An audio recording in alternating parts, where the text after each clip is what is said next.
성경에 나오지만은 낯선 한 가문의 이야기로 말씀을 열고자 합니다. 그 낯선 가문은 레갑 사람들, 레갑 족속입니다. 레갑 사람들이 누구냐면은 모세의 장인 이드로의 후손이에요. 이드로는 이스라엘 백성이 아니고 겐 족속 이방인입니다. 그런데 이드로의 딸과 모세가 결혼하죠. 그래서 이스라엘 백성들이 광야 여정을 할 때에 장인 이드로가 와서 여러 가지로 조언을 하고, 또 이드로에게는 아들이고 시보라에게는 오빠인 호밥이 광야 지리에 밟기 때문에 여러 가지로 도움을 주게 됩니다. 그런 연유로 인해서 이스라엘 백성이 아니고 이방 겐족속이지만은 유다 남부 땅에 거하게 되는데, 그 겐족속의 분파가 오늘 함께 나누고자 하는 레갑 사람들이에요. 레갑 사람들의 삶, 그것이 우리로 하여금 믿음으로 산다는 것은 무엇인지, 또 신앙을 지키고 사는 것은 어떤 것인지에 대해서 매우 심각한 도전과 경각심을 준다고 생각합니다. 오늘 본문은 남유다 말기 상황을 다루고 있고요. 당시에 여호야김이라고 하는 왕이 통치했는데, 그 앞에 누가 있냐면 요시아라는 유대 역사상 굉장히 뛰어난 선한 왕으로 요시아 왕이 종교개혁을 일으켰는데, 그와 정반대로 여호야김은 하나님께 불순종하고 또 하나님께 신실지 못한, 그래서 하나님의 제단을 허물기도 하는 그런 왕이었습니다. 결국 이스라엘이 어려워지죠. 그래서 바벨론의 침공을 받고 유다 백성들이 바벨론의 포로로 끌려가기도 하는, 유다 전국이 대단히 혼란스럽고 대단히 절망적인 그런 상황 가운데 있었습니다. 하나님께서 예레미야 선지자를 불러서 주시는 말씀이 오늘 예레미야 35장인데 1절서부터 쭉 나오고 있어요. 2절 말씀입니다. 너는 레갑 사람들을 여호와의 집 한 방으로 데려다가 포도주를 마시게 하라. 하나님이 선지자에게 내리시는 명령인데 이해가 안 가요. 이상한 명령이에요.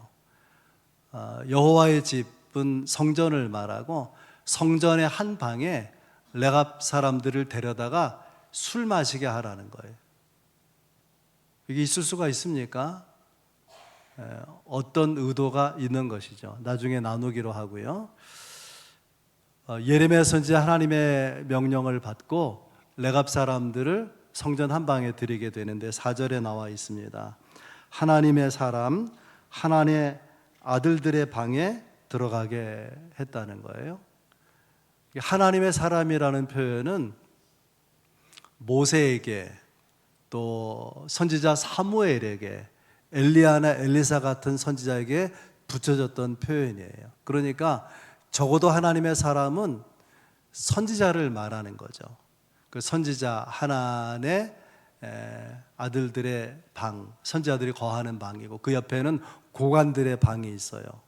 선지자도 신분이 높고 또 고관들도 신분이 높죠. 성전에 있는 신분이 높은 사람들이 거하는 방에 레갑 자손들을 들여다 놓고서는 가득 채워진 술병, 그 옆에 술잔을 놓고 따라서 포도주를 따라주면서 마시라고 권하는 거예요. 이 권한다는 말이 원어에는 명령사로 돼 있어요.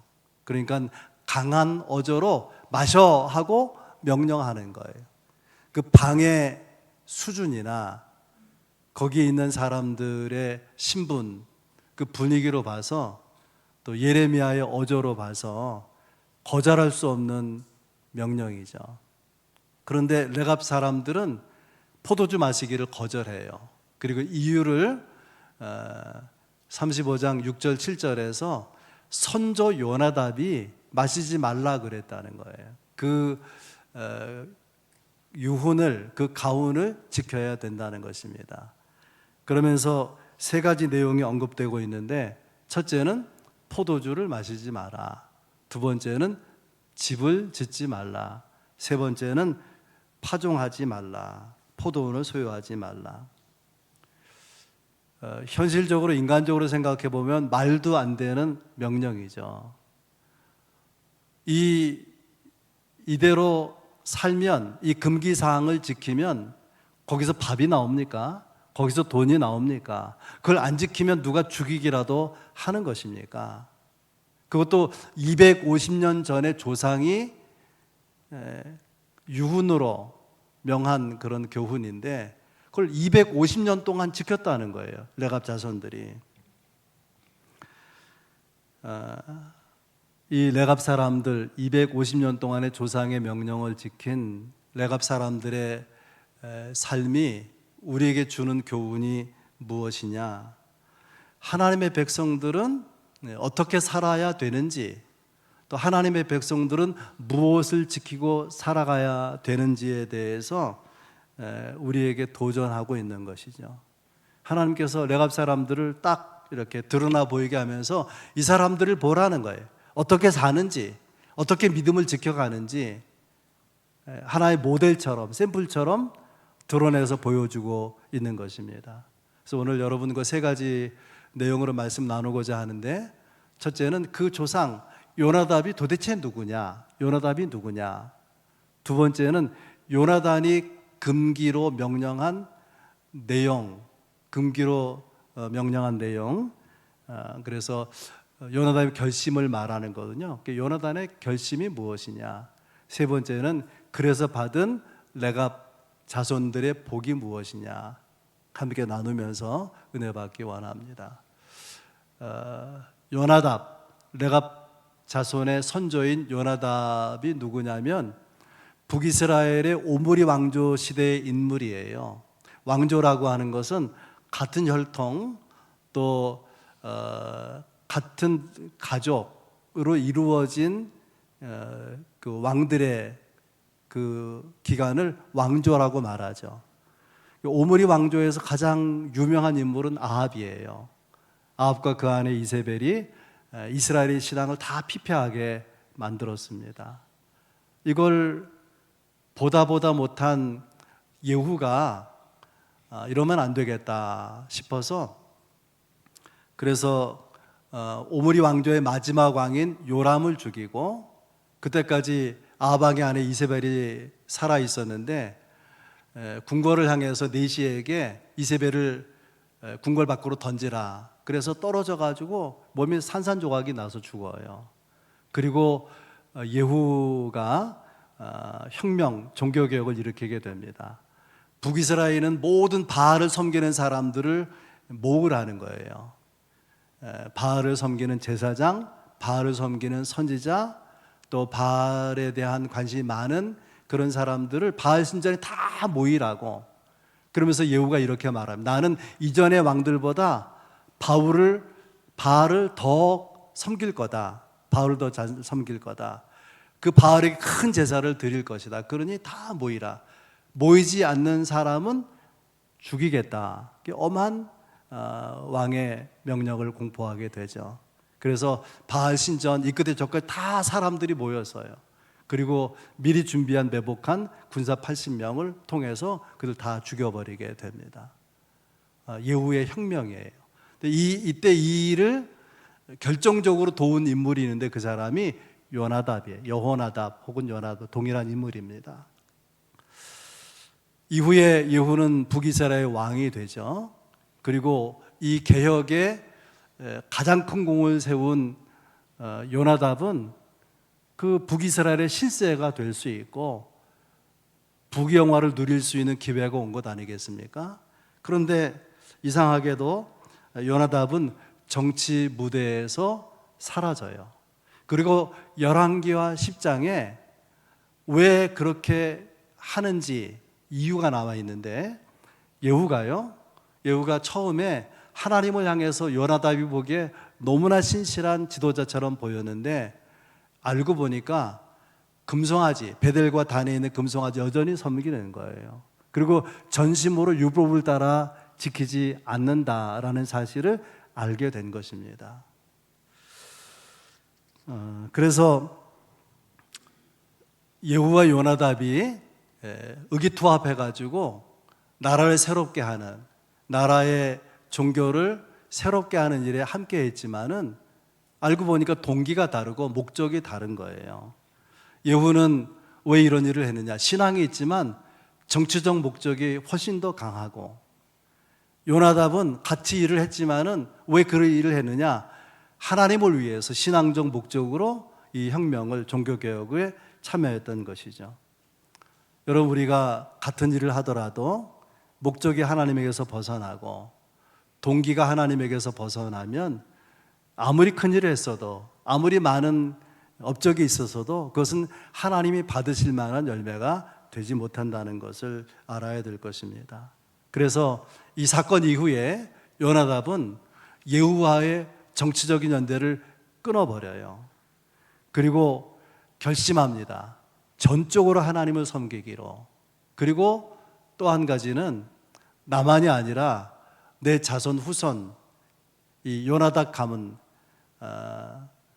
요나답의 이 가문은 도덕적인 부패를 거슬러서, 그리고 우상숭배가 만연한 세상에서 전적으로 하나님을 섬기는 결심을 자기도 하고 후손도 하도록 마치 가훈을 정하듯 금기사항을 선포하게 된 것입니다. 여러분, 예후도 요나답도 하나님을 섬겨요. 그런데 동기가 다르고 목적이 다르고 일을 해보니까 헌신의 정도가 다른 거예요. 헌신의 정도가. 그래서 요나답이 예후에 대해서 말하고, 성경이 예후에 대해서 뭐라고 말하냐면 전심으로 하나님을 섬기지 못했다는 거예요. 마음을 다해서 율법에 기록된 대로, 말씀대로 지켜 행한 것은 아니라는 거예요. 두 가지 표현을 우리가 기억해야 됩니다. 하나는 전심으로, 하나님을 섬기긴 하는데 전심으로 섬기느냐. 우리가 신앙생활을 올바르게 하고자 하는데 말씀대로 신앙생활을 하고자 하느냐. 이것이 예후와 요나답의 차이인 거예요. 두 번째, 여러분과 나누려고 하는 것은 요나답이 결심한 구체적인 내용이 세 가지가 나와요. 첫째는 포도주를 마시지 않겠다. 이 포도주는 이스라엘 백성의 식탁에 오르는 음료입니다. 그러니까 포도주 한 잔, 두 잔 마시는 것 자체를 문제 삼는 것이 아니고, 가나안 땅에서 포도주가 의미하는 바가 너무나 신앙적으로 심각한 거예요. 왜 그런가 하면 바알을 섬기고 아스타라를 섬기는 예배, 제의 가운데 뭐가 있냐면 술 잔치로 이것이 진행되어 나간다는 거예요. 술을 마시는 것, 술을 퍼마시는 것과 더불어서 제사 행위가 이어져 간다는 것입니다. 그래서 요나답이 자신도 포도주를 마시지 아니하고 자녀들도 포도주를 마시지 않도록 강하게 금지하고 있는 것입니다. 우리에게 이런 도전이 되는 거죠. 우리가 신앙생활을 하면서 세상적인 즐거움도 쾌락도 즐기고, 또 어떤 사람은 거기에 더 나가서 방종하기까지 하고, 그래서는 안 된다는 것을 극단적으로 경계하는 금기사항이 포도주를 마시지 말라는 것으로 나타나는 거죠. 우리는 하나님을 믿는 사람이니까 하지 않아야 될 행동이 있다는 거예요. 여러분 그렇게 살아가십니까? 내가 하나님을 믿기 때문에, 그리스도인이기 때문에 분명하게 하지 않는 것이 있습니까? 또 그리스도인이기 때문에, 하나님 믿기 때문에 반드시 하는 그런 행위가 여러분 가운데 있는지 돌아볼 수 있기를 바랍니다. 하나님의 백성 그리스도인의 마음에 합당하지 않은 것, 또 성도의 정체성을 흐려지게 만드는 것, 우리의 믿음을 퇴보하게 만드는 것, 그것을 단호하게 끊겠다는 결심이 있느냐, 그 결심을 보이는 것이 포도주를 마시지 마라 하는 표현으로 나타난 거죠. 두 번째는 집을 짓지 말라라고 말합니다.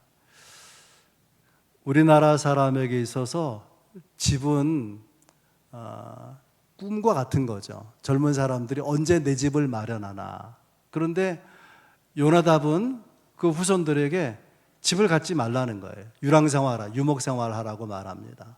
모든 부모는 자녀가 잘 되기를 바라잖아요. 부모 조상은 다 자녀손 잘 되기를 바라는데 집도 가지지 말라. 여러분 왜 그랬을까요? 요나답은 가나안 땅에서 하나님의 백성의 영적인 타락, 부패의 본성을 꿰뚫고 있는 거예요. 왜 타락하게 되는가? 왜 이방 신앙의 마음을 빼앗기게 되는가? 가나안 땅에 정착해 살기 때문에 그런 것이다. 그렇다면은 아예 정착 생활을 포기하면 되지 않겠는가? 그래서 가나안 땅에 집 짓지 말라라고 말한 것입니다.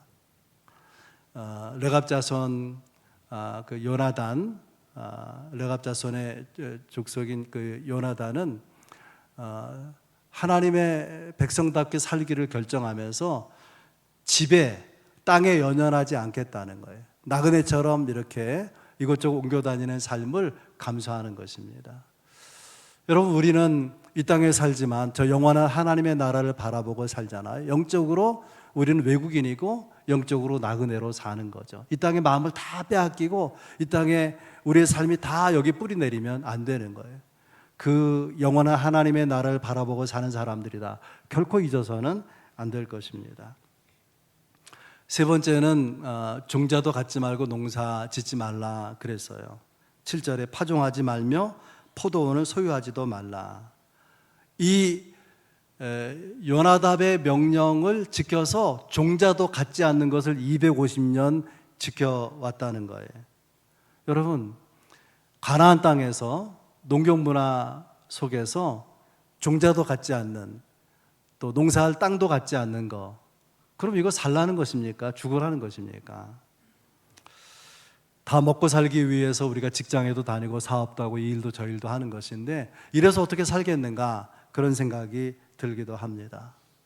요나답이 자기도 결심하고 자녀손들에게도 결심시키는 금기사항의 공통점은 뭐냐면 그것은 바알을 반대하는 거예요.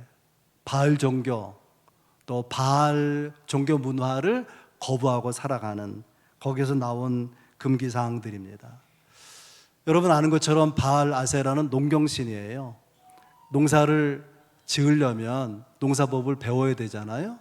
근데 가나안 땅에 농사하는 사람들이 섬기는 신이 뭘까요? 바알 신이에요. 농경신, 바알 신, 아세라 신을 섬기는 거예요. 근데 가나안 땅에 살게 된 이스라엘 백성들이 농사 짓기 위해서 그들에게 농사법을 배워야 되니까 교제하다 보면 바알을 섬기게 되는 거죠. 그래서 요나답은 그렇게 말하는 거예요. 농사 짓고 먹고 살기 위해서 바알 종교 문화가 들어올 수밖에 없다면, 바알을 섬기게 된다면 농사 짓지 말라는 거예요.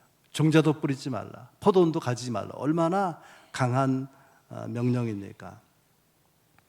아무튼 요나답의 결심은 바알을 거부하는 것입니다. 어떤 경우에도 바알을 섬기는 것을 거부하고 하나님을 섬기는 삶에서 조금도 물러서지 않겠다. 이것이 요나답의 결심이에요. 레갑 자손들의 삶이, 요나답의 삶이 우리에게 주는 도전이 무엇이냐, 여러분 생각해 볼 수 있기를 바랍니다.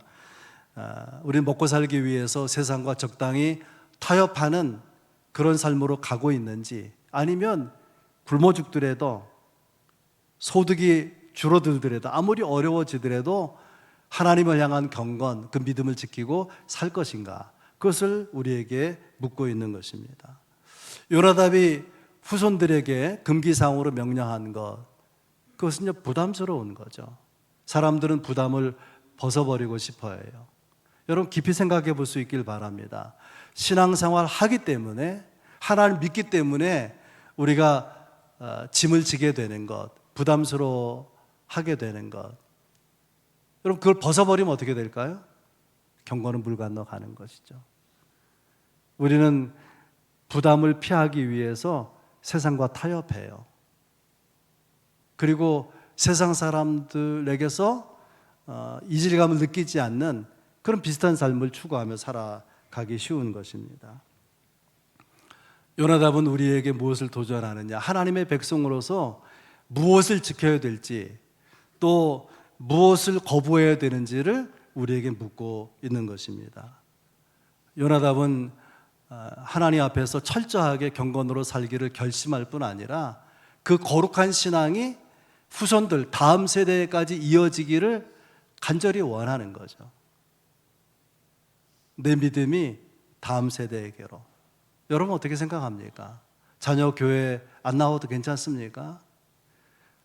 종교는 자유니까, 또 신앙은 자기 선택에 달린 자기 인생이니까 그걸 방치해 놓고 있습니까? 요나답은 자기뿐만 아니라 다음 세대, 적어도 자기 가문만큼은 철저하게 하나님을 섬기는, 세속에 물들지 않는, 세상과 타협하지 않는 경건을 지켜가기 원했던 것이죠. 이것이 요나답의 결심이에요. 이렇게 결심하고 경건한 삶을 견지하는 레갑 족속들에게 하나님은 어떤 은혜를 약속하시느냐. 세 번째 말씀이에요.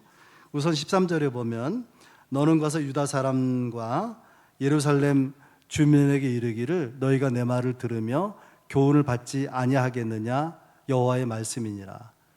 이스라엘 백성들은 교훈을 받지 않는다는 거예요. 교훈을 받게 하는 하나님의 방법은 손을 대는 거죠. 징계하는 거예요. 그러면 아프더라도 깨닫고 돌아오기를 바라는 것입니다. 사람이요, 지혜로운 사람은 눈치만 줘도 알아듣죠. 근데 어리석은 사람은 때려도 알아듣질 못하는 거예요. 때려도 매맞으면서도 계속 죄 가운데 거하는 것입니다. 제일 어리석고 한심한 사람인 거예요. 이스라엘 백성이 그런 거예요. 하나님께서 선지자를 통해서 하나님의 말씀을 전합니다. 하나님의 뜻을 알게 하는 거예요. 돌이키질 않아요. 죄 가운데 거하는 거예요. 심지어 하나님 보낸 선지자들을 죽이기까지 하는 거 아니겠습니까? 얼마나 하나님의 마음이 아팠을지 생각하게 됩니다. 유다 나라가 헷갈리는 삶 가운데 살게 되면서 하나님의 심판을 작정하죠. 유다 나라가 멸망 직전에 있어요.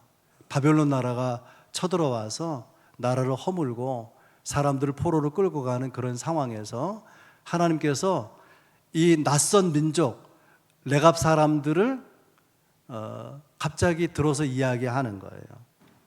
14절 말씀, 레갑 사람들과 이스라엘을 대조하면서 이스라엘은 순종하지 않는다는 거예요. 14절, 너희는 내게 순종하지 아니하도다. 모든 선지자를 너희 끊임없이 보냈으나 15절에 내게 순종하지 아니하였느니라. 16절, 레갑의 아들 요나답의 자손은 그의 선조가 그들에게 명령한 그 명령을 지켜 행하나 이 백성은 내게 순종하지 아니하도다. 여러분 하나님의 마음을 생각해 보세요. 레갑 자손들은 하나님의 말씀이 아니고 조상의 말인데도 불구하고 목숨을 걸고 250년 그 명령 가운을 지켜오고 순종하고 있다는 거예요. 그런데 하나님의 백성이 하나님의 말씀에 순종하지 않는다고 거듭 14절, 15절, 16절 계속해서 말하고 있는 것입니다. 이스라엘 백성들은 우린 이방인이 아니고 선민이라고 하는 자부심이 있어요. 자부심뿐이에요. 자부심대로 살질 않는 거예요. 왜 순종하지 않을까? 그걸 영적으로 생각해 보면 뿌리에 교만이 있어요. 하나님 말씀하시면 네 하고 들으면 되는 거 아닙니까? 근데 그렇게 하고 싶지 않은 거예요. 내 생각이 있고 내가 살아온 삶의 방식이 있고 내가 유지하고 싶은 것이 있고 고집해 나가는 그 마음의 뿌리가 교만이라고 하는 거예요. 요르단에 이런 이야기가 있어요. 젊은 말과 늙은 말이 있는데 이제 기수가 말 위에 타서 이제 말을 달리잖아요. 근데 젊은 말을 탄 기수가 이 말이 힘이 있으니까 빨리 달리려고 하는데 고삐를 잡고 빨리 달리지 못하게 하는 거예요. 그래서 늙은 말과 젊은 말 이렇게 달려가는데 늙은 말은요 젊은 말의 힘을 이길 수가 없죠. 질주 능력을 이길 수가 없어요. 그런데 이겼잖아요. 그러면서 어떤 깨달음이 있느냐, 내가 늙었지만 비록 늙었지만 힘을 내면, 힘을 다하면 젊음을 이길 수 있다. 용기를 가지고 계속 나이가 들었음에도 달려간다는 거예요. 젊은 말 그냥 이길 수가 있죠. 그러나 기수 고삐를 잡고 달리지 못하게 하면서 늙은 말에게 지잖아요. 그럼 뭘 배울까요? 겸손을 배우는 거예요. 기수의 의도를 따라, 지시를 따라 순종하는 순종을 배운다 그 말이죠. 오늘 본문 16절 19절까지 말씀을 두고 제일 많이 나오는 단어가 순종이에요. 신앙생활이 무엇이냐를 정의한다면 순종이라고 정리할 수가 있는 거 아니겠습니까? 우리는 살아가면서 사람의 말에는 바로바로 순종을 해요. 직장 상사가 말하는 거, 내가 다니는 회사의 사장이나 회장이 말하는 거 바로바로 순종하죠. 순종하지 아니하면 당장 불이익이 다가올 것이니까. 그런데 하나님의 말씀은 저 멀리서 들리는 것 같은 거예요. 그래서 하나님의 말씀을 들었지만 내키면 지키고 안 내키면 지키지 않는 거예요.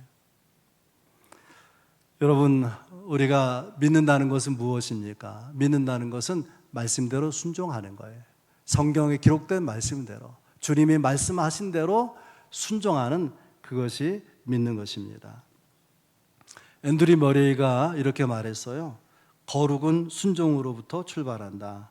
순종하지 않고는 결코 거룩해질 수 없다. 여러분, 얼마나 하나님의 말씀에 순종합니까? 어떻게 그 말씀에 순종합니까? 돌아볼 수 있기를 바랍니다.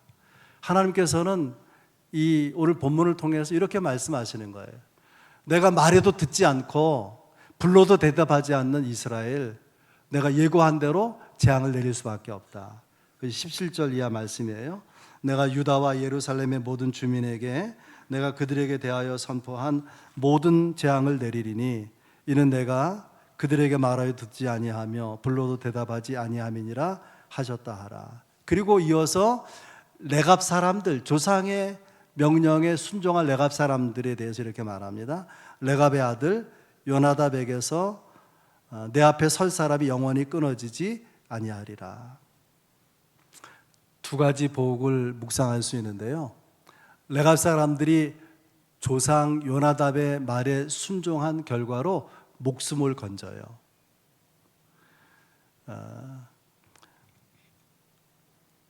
바벨론이 남유다에 쳐들어와서 왕을 포로로, 귀족을, 또 기술자들을, 지식인들을 다 포로로, 쓸만한 젊은이들을 포로로 끌고 갈 때에 레갑 자손이 보니까 괜찮거든요. 같이 가자. 이 사람들은 유목민이니까 양이나 염소만 치는 것이 아니라 말을 잘 탄단 말이죠. 그럼 기병대로 쓸 수가 있잖아요. 전쟁에 얼마나 유리합니까? 그런데 같이 못 가겠다고 거절해요. 똑같은 이유로. 똑같은 이유가 뭐죠? 선조 요나답이 이 땅을 떠나지 말고 목축하면서 유목민으로 살라고 했기 때문에 기병대는 할 수가 없습니다. 그런 말이에요. 근데 바벨론 입장에서 이렇게 거절하는 레갑 자손이 해롭진 않아요. 왜냐하면 권력을 탐하거나 명예를 탐하거나 재산을 추구하거나 그런 게 아니지 않습니까? 그러니까 그건 가문의 유훈을 지키는 것이니까, 그들의 조상들의 정신을 따라가는 것이니까 그냥 내버려 두자 해서 데려가지 않고 그냥 거기 살게 했습니다. 전쟁통에 목숨을 건진 거예요. 조상의 유훈을 철저하게 순종하며 지켰기 때문에. 그러다가 느헤미야서를 보면요, 바벨론 포로로 끌려간 이스라엘 백성들이 느헤미야와 더불어서 예루살렘에 돌아와서 제일 먼저 한 일이 성전을 재건하는, 성전 건축하는 일을 하게 되는데, 이게 건축이 그냥 가정집 짓는 게 아니잖아요. 그러니까 큰 공사를 이렇게 여러 사람으로 나누어서 건축하게 되는데, 거기 레갑 자손 이야기가 나옵니다. 느헤미야 3장 14절, 분문은 베다게렘 지방을 다스리는 레갑의 아들 말기야가 중수하여 문을 세우며, 베다게렘이 베들레헴 지역이거든요. 근데 분문, 한문으로 있어서 고상해 보이지만 똥문이에요. 똥문.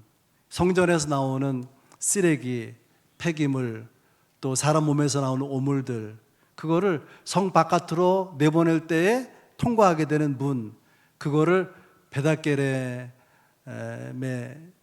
사는 레갑 자손들이 그 일을 감당했다는 거예요. 다른 사람들이 하기 싫어하는 일, 그거를 나서서 헌신한 사람들이 레갑 자손들이라는 거예요. 하나님의 백성, 유대인이 아닌 이방인임에도 불구하고 하나님의 백성보다 더 하나님을 경외하고 더 헌신적으로 살았던 사람들인 거죠. 하나님이 당연히 복 주시지 않겠습니까? 그것이 19절이에요. 레갑의 아들 요나답에게서 내 앞에 설 사람이 영원히 끊어지지 아니하리라. 11절에 보면 레갑 사람들이 유목민으로 들에 거하는데 예루살렘에 들어와 살았다, 그런 표현이 있어요. 바벨론이 쳐들어와서 공격하니까 잘못하면 전쟁에 죽을 수가 있잖아요. 그래서 자기들의 몸을 보호할 수 있는 성 안으로 들어가서 거하는데, 잠을 잘 때는 예루살렘 성에서 잠을 자고 목축업은 밖에 나와야 되니까 베들레헴에 나와서 양을 치는 거예요. 성서학자들은 이 베들레헴의 목동이 레갑 자손들일 거다, 그렇게 추정하고 있습니다. 성탄절에 보면 베들레헴 목자들이 양을 치다가 예수님 성탄 소식을 듣지 않습니까? 지극히 높은 곳에서는 하나님께 영광이요, 땅에서는 하나님의 기뻐하심을 입은 사람들 중에 평화로다. 그리고 천군 천사가 찬양하는 소리를 들어요. 천군, 하늘의 군대죠. 천사, 하나님의 지으신 피조물 가운데 하나님의 나라에 거하는 그런 피조물, 천사, 수많은 천군 천사가 하나님을 찬양하는, 성탄 소식을, 기쁨을 전하는 그 자리에 누가 초대되었느냐? 베들레헴의 목자들, 레갑 자손들이 초대된 거예요. 백화점에 돈 주면 물건을 살 수 있지만은 VIP 대접을 받는 사람들이 있죠. 그래서 막 그냥 그 앞에 옷을 막 이렇게 선보이고 핸드백이나 지갑 이런 걸 다 직원들이 와서 최고로 겸손하고 존중하는 태도로 제시하고 그러잖아요. VIP. 그 누구예요? 베들레헴의 목자들이에요. 조상의 유언을 따라서 철저하게 하나님을 섬기기로 결심한 사람들이 예수 성탄의 소식을 가장 먼저 들어요. 동방박사들보다 먼저 성탄, 말구에 태어난 주님을 가장 먼저 가서 뵙고 인사를 드리지 않습니까? 여러분 삶을 살아가면서 여러분의 결심은 무엇입니까? 레갑 자손들은 불편한 거, 짐이 되는 거, 어떤 불이익이 되는 거 아무 상관하지 않아요. 하나님을 오롯이 섬길 수 있다면 모든 걸 다 감수할 수 있다고 생각하는 것입니다. 여러분 인생은 한 번뿐입니다. 어떻게 살기 원하십니까? 하나님은 레갑 자손은 영원히 여호와 앞에 서게 할 것이라 말씀합니다. 여러분 누구 앞에 서려고 합니까? 세상 앞에 서기 위해서 예수 믿는 것입니까? 세상에 잘 나가기 위해서 신앙생활을 하는 것입니까? 영원히 여호와 앞에 서게 될 것이다. 삶의 방향을 여호와께로 돌리시기 바랍니다. 주님을 향해 서시기 바랍니다. 하나님께서 말씀하잖아요. 요나답에게서 내 앞에 설 사람이 영원히 끊어지지 아니하리라. 이스라엘 백성이 순종하지 않아요. 말해도 듣지 않고 불러도 대답하지 않고, 하나님 너무 기가 막혀서 사람들에게 잘 알려져 있지 않은, 숨겨져 있는 것 같은 레갑 자손들을 딱 드러내가지고 이 사람들을 모델처럼, 샘플처럼 보이는 거예요. 제발 보라는 거예요. 어떻게 사는지, 어떻게 믿는지, 어떻게 경건을 지켜가는지 보고 배우라고 말하는 것입니다. 하나님께서 레갑 자손을 이스라엘 백성들 앞에 드러내는 표지로 쓰신 것처럼 오늘 예배하는 여러분 가운데도 하나님이 드러내서 보이고 싶어하는, 이 사람을 보라, 이 사람이 어떻게 믿는지, 어떻게 그 신앙을 지켜가는지를 보고 배우라고 할 수 있는 그 영적인 레갑 자손으로 설 수 있기를 주의 이름으로 축복합니다.